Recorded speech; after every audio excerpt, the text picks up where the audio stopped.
What's up, Sal? So you don't have to zoom to me, I zoom into you.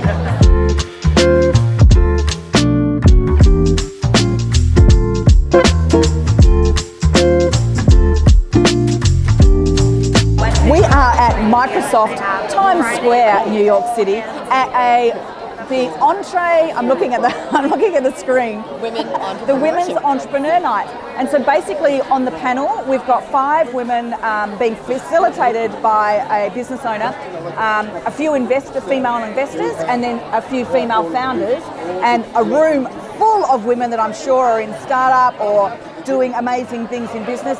And we're just going to talk about our journeys and what we do and how we do it and why we do it. And the investors are going to talk about what they need, what they're looking for if you're wanting to look for investment. So I think it's going to be a really interesting, cool night. And I am just, as always, Shane, privileged to be in New York City sharing my journey.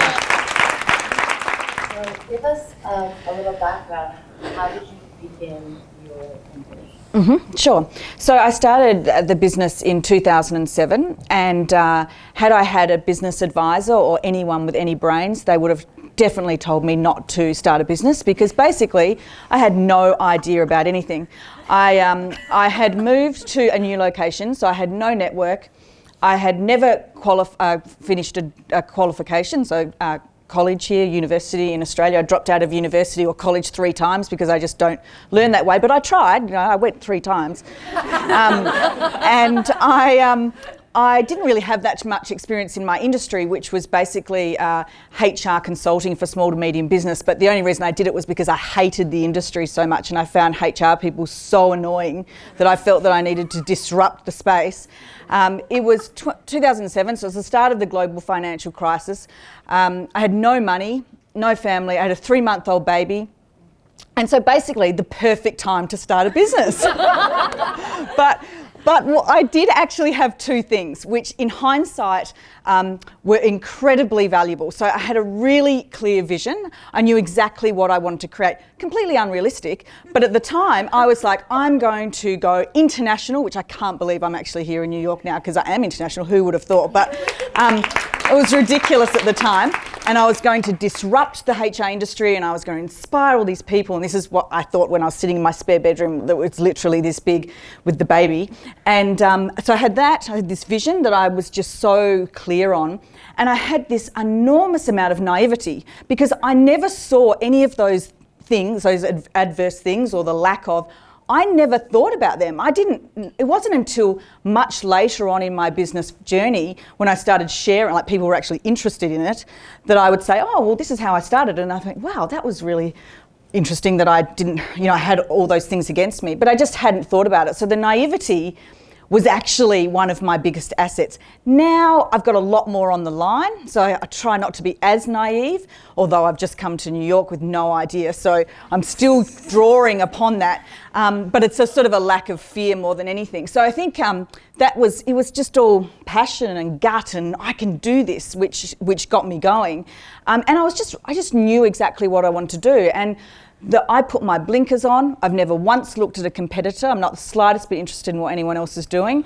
And I just forged ahead. And everyone along the way, lots of men told me that I was stupid. Every time I had a baby, I've had 3, they'd say, oh, you're going to close your business now? Oh, so that's that business thing, that's over now, is it? Like, honestly, there was people along the way that were just constantly knocking me and telling me that I was never going to make it, and and at one point my whole life blew up, and so everyone was telling me that I close it down, and I just didn't listen to any of them because this was my dream and my vision and my life, and I've just gone ahead and done whatever I've wanted to do, and it's been as simple and as complex as that. How did you raise money and approach investors? So I'm a bootstrap entrepreneur. So all of my businesses have been self-funded, and you never say never, but I doubt I will ever raise investment. I understand in this day and age that investment is very important in some industries, but I'm very passionate and a big believer that you're not truly in business until an actual customer will pay with their own money for your product and service. And I think that we are jumping into investment well before we've dated our own business and really understood it. So for me, I think being lean and having nothing creates innovation and resourcefulness. And I'm in business because I love the game. I love the whole process of trying to build something from nothing.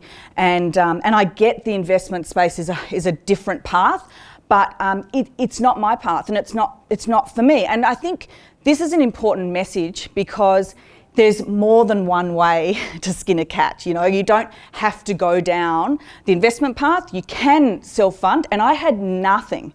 I did some work, and then I bought a printer, and then I did some more work and I bought some paper. Like, that's literally how I did it. And funny that, but it's like that's how business is. Like, that's the bones of it, and that's how I've done it. And that's the way that I choose to be an entrepreneur. And now, having gone into tech, we are bootstrapping the whole thing, and we're actually growing it through this very interesting concept of getting customers. You've got to have the gut for it, because it is a life filled with rejection and issues and people, staff issues, clients being grumpy at you, having money, then not having money. It's just such a roller coaster ride, and that's the game. And if you don't have the stomach for it, I don't think it's anything to be ashamed of, but it's really about your grit at the end of the day and your ability to keep getting up every single day and getting back out in the ring ready to be punched again. And I know that sounds really awful, but the rewards are amazing, and the experience and the journey is incredible. And I'm so privileged to be an entrepreneur and work with entrepreneurs, and I love it with all my heart. But it's in no way for the faint-hearted. So I think out of anything, like if you can't keep getting up and facing it, and this is the issue that I have with the entrepreneurial world at the moment. So when I started, there was no startup term, entrepreneurialism wasn't glamorized, there was no co-working spaces, you were literally a business owner. It was pretty boring. There was no glamour about it. Now our social media is filled, and our media is filled with this amazing company that raised $1 squillion yesterday, and they're like 10 years old, and the next 21-year-old kid raised this and that, and it's so, and we see private jets and we see that, and it's just not the reality. And I think, as Alicia said, the sacrifices that go with being an entrepreneur, money, friends, relationships, time, health, all of these things are the reality of it. And I'm not trying to put anyone off it, because I love it, but ultimately, out of everything, if you can't live that life, then entrepreneurship isn't for you. I think is interesting is about what sort of stage of business that you really enjoy. So I built my business up to a sustainable business that had been going for, at the time, about 10 years, and it was consistent, and a team and management team, etc., and a relatively reliable profit line and all of those things. And I felt really over it. And I kept looking at, how do I scale it from here? How do I what do I need to do to take it to the next level? And I talked to my mentor and said, I need to scale this now, properly scale. And everyone says I can't, but clearly KPMG scaled, and they're a service business, so I think it's possible. It's like, you can't scale a service business. Oh, really? Just look outside. But anyway, But what he said to me was really interesting. He said, it's not that you can't scale a service business, but think about what that job is. So would you apply for the job? And I was like, so what's the job? And he said, well, people and processes. And I was like, I hate both of those things. And he said, yeah, exactly. So it's not that you can't scale your business, it's that you don't actually want that job. And then I realized that where I am best is in startup phase. So I built it was sustainable, and I got bored. And then, do you know what I did? I started trying to break it. So I'd come in and I'd cause trouble, and I didn't know I was doing it. But in hindsight, that's what I was doing, because it just wasn't what I should be doing. So then, when I said, okay, I'm going to go out and I'm going to put that under management and oversee, but I'm going to go and do other things. Then I made the decision that I was no longer going to be the CEO of my company. I was going to be the founder, and I was going to go and do more startups, the tech ones, and then come here.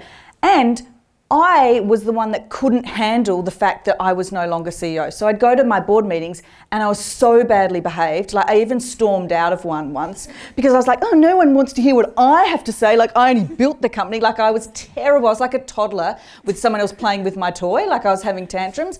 And it was actually my choice to not be in that role anymore. So I underestimated the situation of building my business, and then we all think that we want our businesses to run without us and for us to move on and go and do something else while it still pays us. And that's what I'd built, and then I couldn't handle it. And so that transition actually required me to have some real understanding of how I'm feeling about the fact that they don't need me anymore, and they're changing things and all this sort of stuff. And then I realised that, okay, it's allowing me to go and do other things. Come to New York, do other things. But what I realised is that I'm not someone who's going to build a massive big company because I don't like that job. I want to do the job that I'm doing now. And so understanding where you're part of the entrepreneurial journey or the business building journey is a great one too, because you might be the person that's better suited for an established business. About recruiting, and what are some of your best tips, especially in like early R&D startup phase, and how do you get people excited and on board? You are not going to hire anyone that's going to stay with you forever. I know you like the idea of it. We're going to go through this journey forever and it's going to be amazing, but they won't. The business will outgrow the people and the people will outgrow the business. So hire for the season. But majority of businesses that we go into, when they're recruiting, they actually start recruiting the wrong role. So they're not really clear on what exactly is needed. And so we jump to the recruitment phase before we actually assess where are the gaps, what is it that I need? Because in its early stage, you should be bringing people in that can bring you something that you don't already have. You're not a charity to like train and develop everyone and give them all these perks and make it all amazing. You actually need to get your business off the ground, but making sure that you're recruiting the right role is the most important thing, and recruit the skills for the season. Don't get caught up in the romance of we're going to go through this together forever and be married and live happily ever after, because it's not what it is. The question would be, did you have to do in your life something that did not align with your values, and how did you cope with that? I think it's really important to understand that what we do is really hard, and we have to make decisions that a lot of people don't understand. Your staff won't understand, your family won't understand the sacrifices that you make. So I think it's so important to understand what your vision is and your why, because you're going to lose a lot of people along the way, and a lot of people won't understand your choices. And so you got to be, okay with that. And stick true to what it is that you're trying to create. And most importantly, what's the impact you're trying to make on the world? As a mother, I get enormous amount of judgment around, and I've come here to New York and doing all sorts of things, and I am really clear on why I'm doing what I'm doing and what impact I'm trying to make in my boys' lives, boys' lives firstly, and then to anybody else that's interested. When I get the judgment and the people's disagreement with what I'm doing, it's just water off a duck's back. Like it doesn't bother me because I'm so clear. And whenever I notice that I get knocked by anyone's judgment, I know that I'm not clear on what I'm trying to do. And so that all it is a mirror to me. Most of the time, the judgment that's thrown is their problems. You're pushing someone else's buttons because you're living your dream or whatever it is. But clarity around why you're doing what you do, what's it really all for? Because we all know that it's not for money, and you should make money because you can't help other people if you can't look after yourself. So don't be afraid of making money. Go out there and make shitloads of money because you can do lots of great stuff with it for you, your family, and the world. So don't be afraid of that. But that's not why we do it ultimately, And so you understand that. So I've taken your question and just completely turned it into a completely different question. So how about that? Candace, the moderator, thank you all for coming. We really appreciate it. Great audience, great panel members, great conversation. It's all just great. Hello, gorgeous. How are you? Good, how are you? Yeah, good, thanks. You was like by far the best. Oh, you have to say that. No, you were. No, it's good. Good voice, good like delivery, good directness, Good accent. good accent. You choose how you want to look at business. So I don't not have investors because I want control. I don't need that. I just want to do it my own way, and I want to play the business game, and I don't see raising money as business. I see that as a fundraising role, and that's not what I want to play. So you make your business what you want. You make the journey how you want it to be. Don't let anyone else tell you what business is or what your skills are or what you have to offer. You choose that. And then you tell everyone else to fuck off. Excuse my language. How do you educate yourself? Oh, yes, so I do a lot, and I've always done a lot of personal development. So reading, podcasts, mentors, conferences, a lot of taking people out for coffees. Can I take you out for coffee and pick your brain? Like specific people that I want to learn something from. Right from the beginning, I've always done a lot of personal development. Yeah. Yeah, because you know when you started, it was just you in your apartment. Yes. Yep. And then you hired employees. Now you have board of directors. Yeah. Like finance department, marketing. So it's not possible that you can know all the aspects of. Oh, seriously. And coming to New York, I know nothing. Like every day, I'm like, oh my god, didn't know that. So it's just like, asking people, listening to podcasts or whatever. So depending on where my lack is at the time, so whether that's a self-belief, a motivation, a technical skill, like some of the things she just talked about, I will just go and find that education at the time. But I'm never going to go and try and become like an accountant or get, do you know what I mean? But yeah, like I just find what I need. Because we're co-founders of an app, and we have an app. It's built, we launched, and everything. That's amazing. And often we are like, okay, so like we're next. What to do next? And sometimes we know what to do next. Yeah. But we don't know. One thing to do, and I'm not the best person to talk about raising money because that's not my journey, but I do know about not knowing anything, and so I do know that, and I think that what I say to people is really think about like.